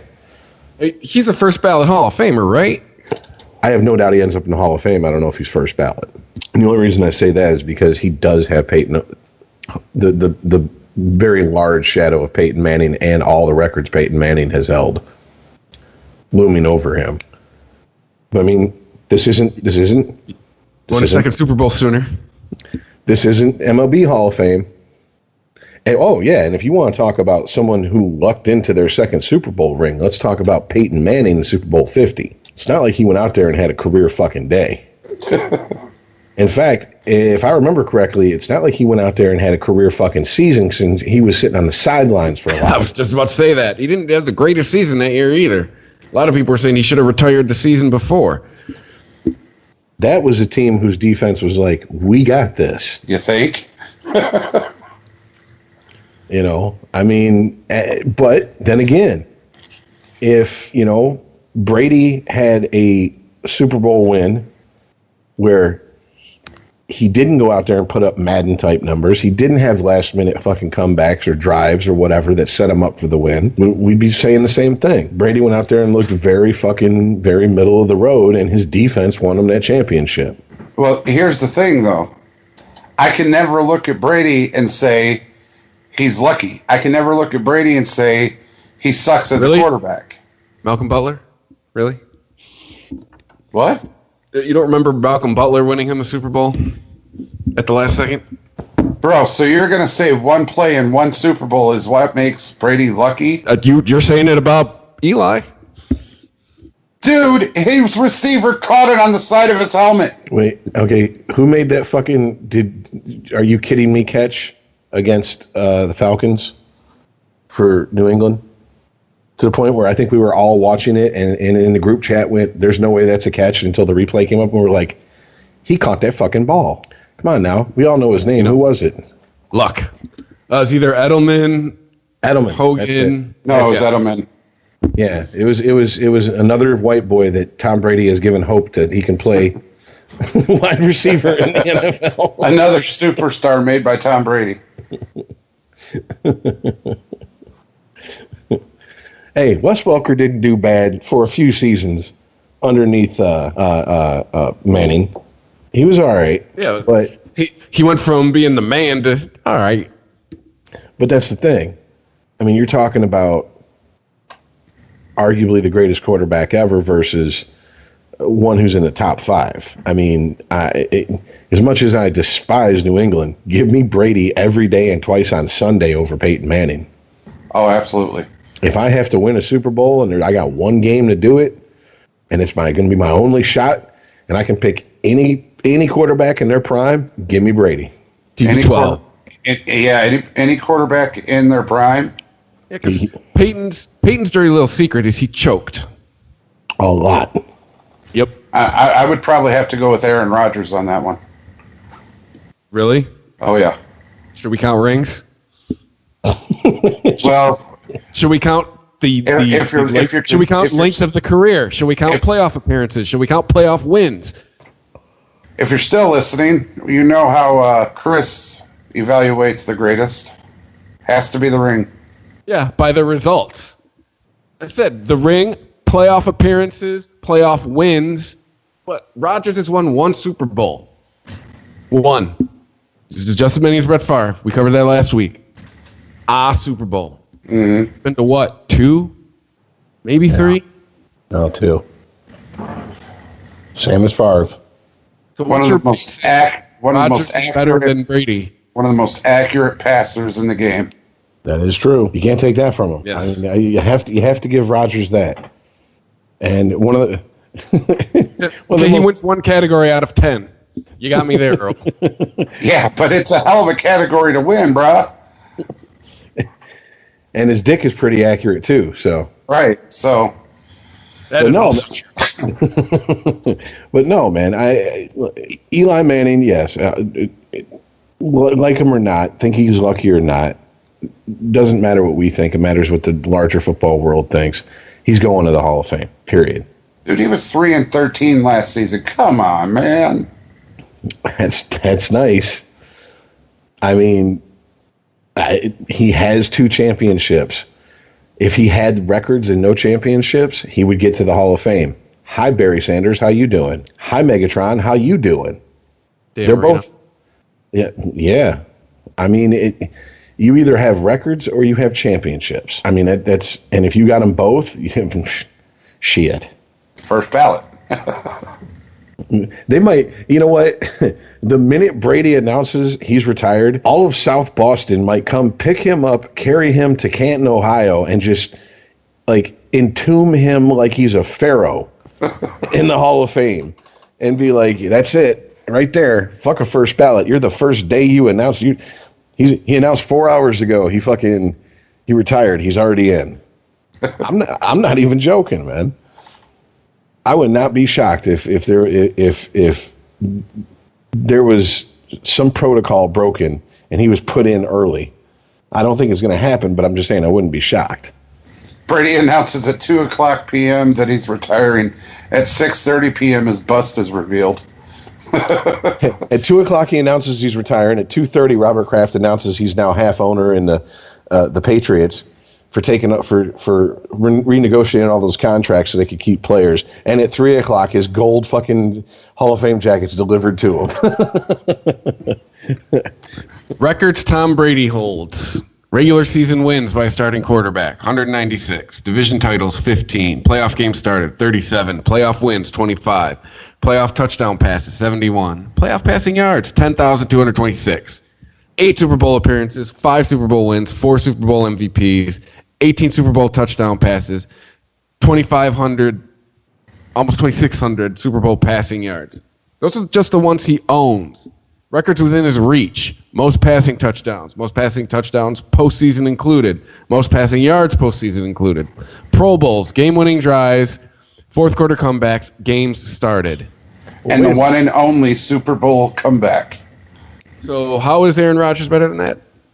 And wait a minute. Doesn't he also own most yards passed for in a single Super Bowl? Yes. And that loss to the Eagles? I mean, so this article was written pre-Super Bowl, so February 4th. Well, I just remember when we were going over his stats, we were like, damn, he put up Madden stats and still didn't win? Still didn't win. And we were like, that's like playing Madden on 15-minute quarters on rookie. It's putting up stats like that. Oh, Christ. I'm not saying Aaron Rodgers sucks, but to say you'd rather have him over Brady in his prime, that's just ridiculous. I mean, look, none of these guys suck. I mean, you can say fucking Eli Manning sucks, but if Eli Manning came to Detroit and won you 2 Super Bowls, you wouldn't give a shit if it was luck, if he sold his soul to the devil, or he was sucking off every official every time they went to commercial break. You'd just be happy you had 2 Super Bowl wins in Detroit. I mean, let's stop with the bullshit and call a spade a spade. And that's all the fuck Lions. That's all the fuck Giants fans care about. I mean, even though, well, there was a lot of hooting and hollering that they should have taken a quarterback with their first pick this season, but we'll see. We'll see if Barkley can save a franchise. Well, his first appearance in the preseason was amazing. He broke off a 36-yard run. It's the preseason. Still, I know, but I have to say, ones on ones. Carry on. What's his name? Lions running back. Carry on. What's Carry on. Oh, God damn it. Oh. Johnson. Yes, thank you. How do I forget Johnson? Cut off your Johnson. He had almost a 70-yard run that got called back for holding. I was like, welcome to the Lions, Carry on. Get used to it as long as you're here. This is what your career is going to be. And by the way, I just want to say something real quick. For all the hoopla about the Lions rebuilding that offensive line and how that offensive line has been interjected with new players with a new mentality, that's looked like the same old fucking Lions offensive line. I was not all that impressed. Remember, I sat here last week and I said that the scuttlebutt coming out of Allen Park has been how dominant the defense has been in handling the offense and particularly the offensive line in scrimmage. Mm-hmm. It looks like everybody's worst fears it's a Lions fan has come true. That offensive line just ain't as good as people think it is. Period. Hasn't been for a while. So once again, what are you going to have? Raise your hand if you're shocked. Well, I'm just saying, once again, what are you going to have? You're going to have Matthew Stafford run around for his life. You're going to have a running game that can't do shit. And you're going to have a defense that is going to be fucking gassed because they're on the field way more than they need to be. You hit on something, Rich, that I said it last week and I'll say it again this week. Who's running the ball? We still don't know. Great, we got LeGarrette Blount. He's a third down back. I believe an article came out last week that said, shocking, he's going to be our third down back. Who's running the ball? We don't know. Well, the problem is you brought in a new head coach. Once again, for the millionth time, it seems like, in my fucking life, They're talking about instilling a new culture in Detroit. That's going to take more than a season. You're looking at a season or two. And if I'm a Lions fan, I gotta go. How much of this shit you gonna put up with? I mean, hey, here's a thought: we're instilling a new culture. Let's try winning one, huh? Can we give that one a shot? Well, I mean, let's be honest here. I'm a Bucs fan. I got my one. I can die happy now. You guys are a charter member of the NFL. You were there. Never even been to the show. You're the only team in the NFC who hasn't. Think about that. I mean, that you've been to the NFC Championship game one time. I mean, this makes the Chicago Cubs and the Red Sox look like they weren't incompetent at all. I mean, this is just a bad fucking football team historically. And it just no matter what, no matter who you plug in there, no matter what GM, no matter what, head coach, it just never gets better. I read an article, the worst 17 first-round draft picks since 2000. It's like what, 17 years to the Lions? Harrington, Mike Williams, Charles Rogers. Oh, shit. And the last two you named, those are spectacular failures too. There was one more. Javid Best. It was first-round picks. So I mean, but what I'm getting at is that out of 17 years, almost a quarter of them were Lions. That is ridiculous. I mean, I just at some point, it's got to be like, if I was a Lions fan, I'd be like, I'm done. Let me throw a dart and pick a team that the dart lands closest to, and that's my new team. Chances are you're going to land on a team who's at least been to a Super Bowl. I mean, god damn. And believe me, all the hope and the hype before that first preseason game, you heard, oh, man, you'd have thought fucking it was 2008 and hope and change was coming and Obama was going to save the world, but instead this time it was Matt Patricia's going to save the Lions. And the minute that game was over with, all those same people called back into 97-1, and it was just the same shit you hear week in and week out from Lions fans. And I'm just like, wow. I wish I was like Elon Musk rich for a second, just so I could buy the entire Lions fan base a couple rounds. Because you guys are some long-suffering motherfuckers. Yeah, well, that's like I said, with Matt Patricia coming in. Well, let's see. Gonna have to wait and see. The Patriot way and all that bullshit. Don't talk about it. Show me. We'll see. Well, you still have Jim Bob Cooter sitting there as your offensive coordinator. He's a holdover from the Caldwell bunch. And it's very rare that a general manager comes from a team. He hires an assistant coach from the team he came from, and he doesn't let that assistant coach, who's now his head coach, clean house and bring in his own guys. So to me, that tells me something. There's meddling from the top on like a Jerry Jones level. You know what I'm saying? Somebody's saying, no. No, you got to keep Jim Bob Cooter here. Because it seems to me, I would go, oh, you came from the Patriots? Who do you want to be your fucking offensive coordinator?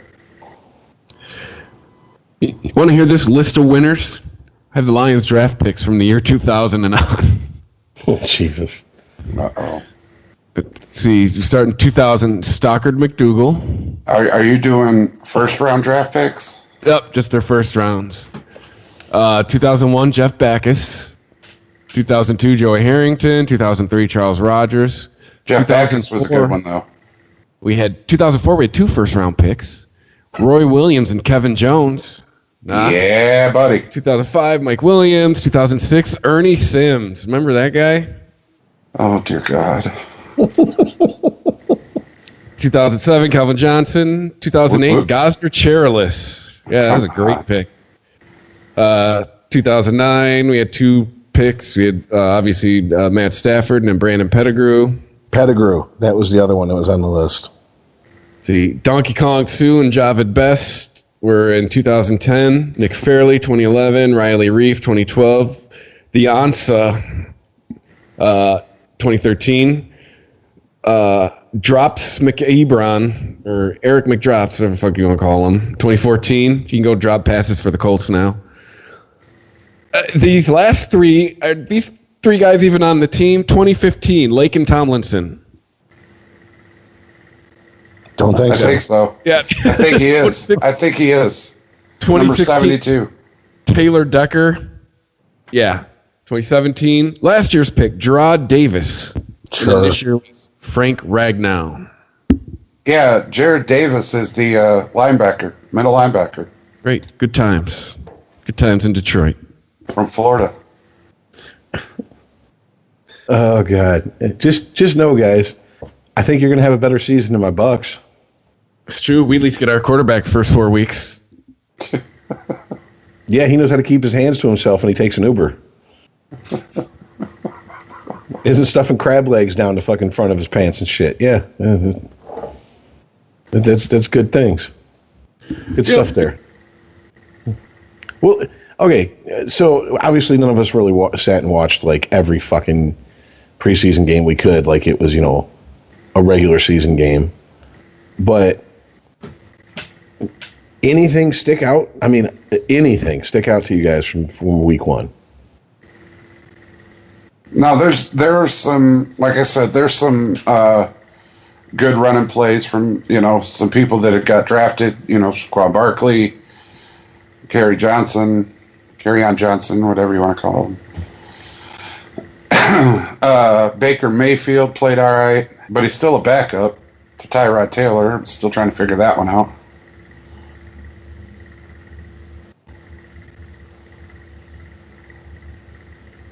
I don't know.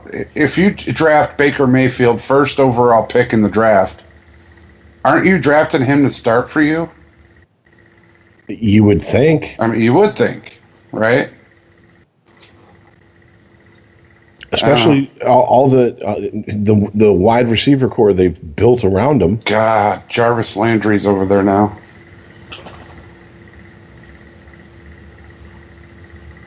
I mean, but we are talking about a team that Bud, meaning Budweiser, has given what was it? What was the exact? Shit. What do they call it? Victory. The Victory Fridge. Victory Fridge. That's it. Yes, Cleveland fans will get free beer from a padlocked fridge when the Browns get a win. After watching the Browns go winless last season, fans are desperately hoping to experience the sweet taste of victory this year. As some extra motivation and marketing, Bud Light installed victory fridges in bars across Cleveland that will unlock as soon as the Browns win. Because nothing could go wrong there. What'd you say, Chris? Over under on how many police horses get punched out? I don't know. I'm just wondering, will the Dog Pound riot tear down the Rock and Roll Hall of Fame? That's a Hall of Fame everybody gets into. Yeah, it's just like the NFL Hall of Fame. Well, I mean, the Hall of Fame, NFL Hall of Fame kind of keeps some people out, but the fucking Rock and Roll Hall of Fame, everybody gets in there. Public Enema.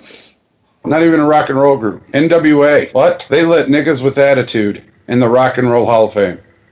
Yeah, but if you want to get right down to it, there's blues, country, and gospel acts in there too. We're talking the inaugural year and the very first few years. I mean, because, well, they laid the bedrock for what ended up being rock and roll. You could argue that hip hop was built on that same foundation that rock laid, because a lot of the hip hop that you're talking about was heavily sampled stuff from rock records. I mean, hey, why does every suburban white boy of a certain age know who Run DMC is? Because they did a song with Aerosmith. Believe me, didn't see a lot of white boys walking around singing "It's Tricky" and "You Be Illin'." All right. Just saying, didn't see that. Not until Walk This Way came out. So, all right. Anything else to add to the show? Cricket. As I'm blown away by the list of suggestions. No, just that this cat Acuna is a pretty big deal right now. Okay, Mr. Pitchers don't know how to pitch to him yet. Yeah, man, but there's a difference between pitchers don't know how to pitch to them yet and 3 consecutive leadoff home runs. Not leadoff doubles, not leadoff hits, but fucking home runs. 3 of them in a row. Okay. I'm not disagreeing with you, man. I'm just saying. I'm just saying, man, how do you pitch to him? Fucking walk him. Giving him an intentional walk to open the fucking game. After that, we'll figure it out. I've watched too much baseball, and I remember too many guys that when they made their debut, just absolutely tore it up, and everyone was like, oh, this guy. And then 3 weeks later, once pitchers figured him out, it was like, oh, this motherfucker. So you're gonna have to give me a more than what's left of the season, and you're gonna have to do it consistently most of next season before I'm gonna get like my dick all wet over him. So, but I don't know, man. I thought it was a pretty good. It's a pretty good trick. The first hit of the game, the first bat of the game, he goes yard 3 times in a row. It's like the first time you're like, hey, we got a leadoff person. Keep him. And then the second time you're like, damn, all right. He remembered what he did. The third time you're like, for real? Yeah, until he starts popping them up in the shallow outfield like Willie Mays Hayes. Every time pretty good for somebody who's going to ride the bench. Every time you hit a ball in the air, you owe me 10 push-ups. Yeah, the only other story I can think of, and this is just straight pulling it out of my ass, is the LeSean McCoy, Shady McCoy saga that their GM come out and said there's no, what is exactly, there's no evidence has come to light with the team amid allegations that he beat his son and his dog. So, once again, interesting story because it was a third party saying that, oh, yeah, she got her ass beat. And he was, oh, by the way, this isn't the first time. He's been beating his son and abusing their dog, which I find funny. Like, really? Then if that's the case, why the fuck didn't you say something when that was going on? Why'd you wait for your girlfriend to get her ass beat? It seems like you're a pretty big piece of shit in my book. But, what are you going to do? Yeah, it's like, where do you draw that line? The dog? Okay. The son? Hey, now. And then the wife, and it's like, hey, I'm calling. Well, I mean, at this point, is anybody shocked when we hear stories of football players who have anger issues? No. I mean, seriously, it's just like, yeah. There's a lot of fucked up people that are in a lot of fucked up professions, and let's be honest, professional athletes. I mean, we've covered it ad nauseum on this fucking show over the years. They're handed everything. They're told they're great from a young age. They're groomed for success and superstardom from a young age. They think they get that attitude, I'm above the law, until they get caught with their hand in the cookie jar or on the wrong person, and then all hell breaks loose. I mean, look what's going on with fucking Jameis Winston in Tampa Bay. Mm-hmm. I cannot believe they're still fucking they're still gonna ride that horse. I mean, at a certain point, don't you just cut your losses and cut them loose? I can't believe if he goes out and shits the bed this season. First of all, Ryan Fitzpatrick is your fucking starter for the first 3-4 games. Yeah. Fuck out of here. Yeah. Hey, it worked for the Jets.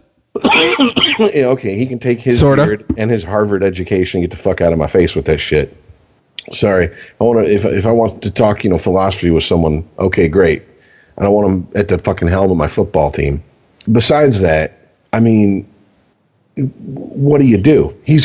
Guys, this is you talk about the Lions quarterback position and how pathetic it's been for so long now. Jameis Winston's on pace to set every fucking passing record the Tampa Bay Buccaneers have, because before him it was Josh fucking Freeman who held him. Yeah, exactly. Okay, you guys at least hung on to Harrington for a while, and we're like, well, we're not giving up on this cheese and wine motherfucker. We're gonna We want a beer and a shot guy, but we got a Dave Matthews piano listening, piano playing, wine sipping, friend of fucking Dorothy over here. So yeah, we're gonna ride with this. Meanwhile, I'm suffering through Jeff Garcia's last gasp as a professional, Chris Sims, and his spleen that exploded and damn near killed him. I mean, Jesus Christ. I think if Shady were on a higher profile team other than Buffalo, he'd probably already be off. He'd probably already be done. And also, he's also, if he was the Shady McCoy of 3-4 years ago, probably be a bigger deal too. Let's be honest. Yeah, and I mean, there's also like I said, the fact that it's a friend of his ex-girlfriend who comes out and says all these accusations. I mean, and she's like, she starts off with, he beat my friend's ass. Oh, by the way, he also beats his son and his dog. It doesn't make her look like, there's a way to present things, and you just say he's an abuser and these are the people he's abused. But when you lead with, oh, he beat my friend's ass. Oh, and he also beats a defenseless child and a defenseless animal. You look like you're kind of trying to sell a narrative. Whether or not you are, I don't know. I wasn't there, but you look like it. So maybe she tried to fuck him and he turned her down. That's what I was thinking. Revenge. No bullshit. I was thinking the same thing. That's a vengeful bitch that got rejected. Well, she came up on him and was like, "Come here, baby." He's like, "Get off me, bitch. I'm married." Oh, wait, not anymore. Well, wasn't there an accusation of him being a thumb dick? So I mean, that does kind of fall in line with thumb dick, 2-pump chump motherfucker can't satisfy me, and that's when he's just looking at her like, you can unfollow me, but you can't unswallow me, sweetheart. Yep. Hey, I'll be a thumb dick millionaire. I don't give a fuck. I'll be a transgender millionaire. Shit, take it. Oh, I got a thumb dick? Cool. I also have $10 million in my bank account. I'll go buy a new dick. Call me a fucking gold member up in this motherfucker. Oh, shit. Well, have you got anything else to add, Chris? No, that's it, man. That's it for this week. I think Carmelo Anthony signed somewhere, but that's NBA. We don't give a fuck about that for 2 months. So. Yeah, you said that last show. He's in Houston. Well, it's official now. It wasn't official last show. He wrote his goodbye letter to OKC and shit. So that's official now. It sounded like a bad breakup letter, dude. Seriously. Thank you for all the support. I really wanted to make it work. What the fuck? Then you should have hung around for more than one season, right?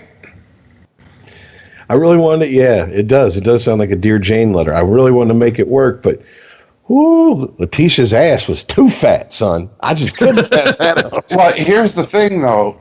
Carmelo Anthony got a big old butt, so I'm leaving you. See ya. when he was heading there, it was probably understood by him that he was coming off the bench. And he said the words publicly that it wasn't a slap in the face to play off the bench. That's fine, whatever. And then he got there and got put on the bench. He was like, no, I just said that, motherfucker. I didn't really want to come off the bench. I'm Carmelo motherfucking Anthony. Bitch, you've been in the league since 2003 and you've been very underwhelming. Play off the bench. You happy you're still in the league? I was about to say, wait, where's Darko at? Just be lucky you ain't him running a fucking ranch somewhere. Jesus Christ. Yeah, you were drafted with Dwayne Wade and LeBron James. Wade's done. You've been done for a while, Melo, but, Oh, that's something that we did. Yeah. Daddy Ball apparently came out and said he's gay. Oh, that comes down the line. It comes a little bit later. Said that this ain't LeBron's team. It's his son's team.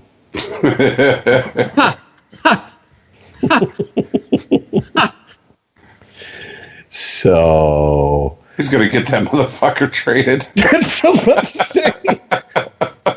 You hear that ticking? It's not 60 minutes. That's the stopwatch on how long he's going to be in LA for. Seriously, the over-under.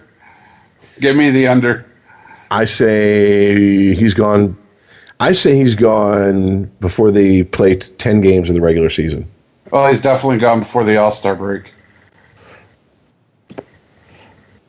I cannot see LeBron going, yeah, okay. Because we already know if he don't like you, you're gone. Yeah, he's gotten a winning coach fired. He's made half of his fucking NBA winning championship team get traded. I'm going to say he has pull. I'm surprised when he found out that they couldn't trade J.R. Smith in the middle of the finals last year. He didn't call up the Jackal and have him assassinated or something. You know? Bruce Willis show up with some blacked out sunglasses. Talking about this motherfucker's got to go one way or the other. It's just all there is to it. I don't give a fuck. You got to go, son. At this point, I'm starting to think it's a bit with Daddy Ball. It has to be, right? It always was, bro. Always was. Because he knew if he didn't do what he did, his son wasn't going to the NBA. It's a marketing ploy. He really was hoping that big baller brand would take off, and the reality show, and having his other two sons play overseas and Lithuania. And okay, we're going to bring them back, and they're all going to play for LA, which was never going to happen because Magic Johnson just looks at him and goes, "You see my son? You see what I have to live with? Fuck your kids."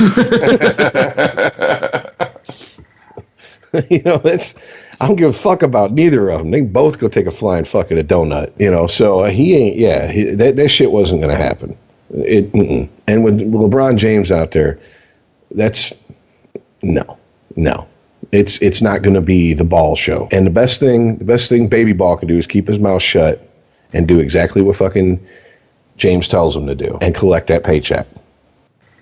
And maybe, just maybe, if he actually does keep his mouth shut and he does do what James does, he might actually win something before his fucking he's retires. Just might. No. I still say it's a countdown to LaVar getting Menendez. 10 years, we're going to hear all three of them ganged up on him and killed him. The true Hollywood story, the Ball family. Yeah, exactly. I don't think he's going to get Menendez. He's going to get Hoffman. Where is LaVar Ball? The world's looking.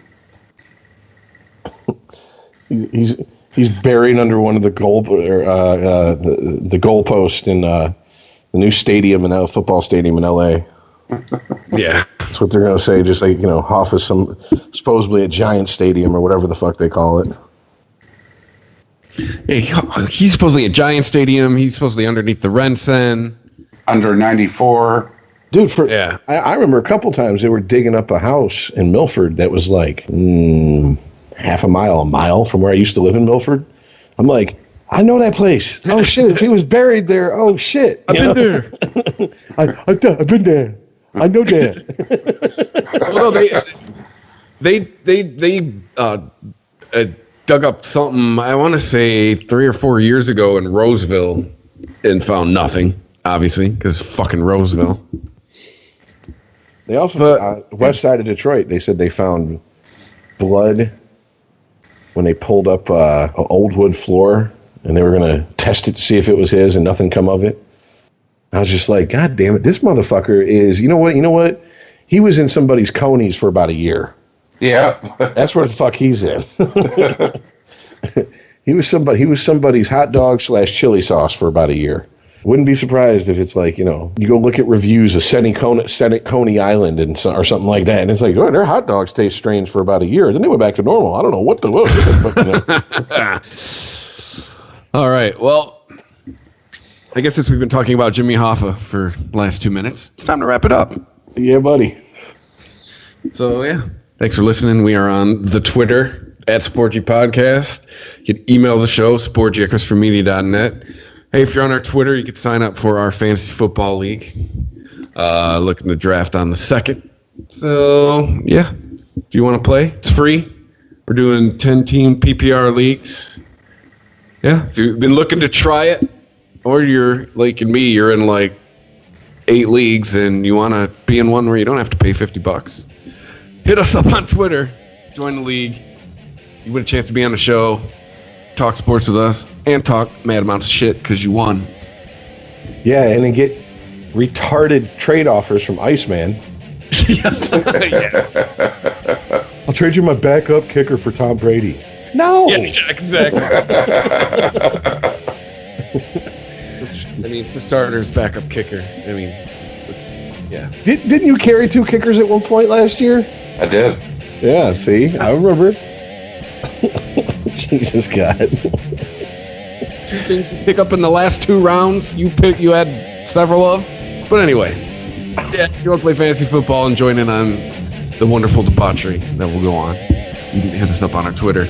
Other than that, thanks for listening, and we'll see you next week. All right, later, guys. All right, peace out, y'all.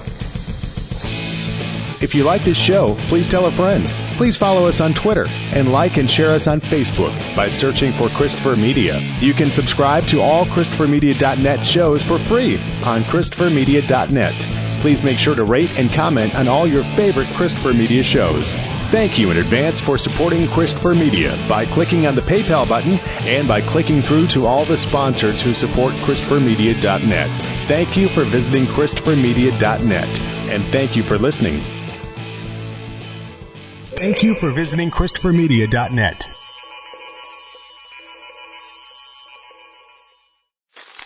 Me, but also you. The Pharaoh fast forwards his favorite foreign film, Powder Donut. Okay, what's my line? The only line I see here on the script is get options based on your budget with the Name Your Price tool from Progressive. Oh man, that's a tongue twister, huh?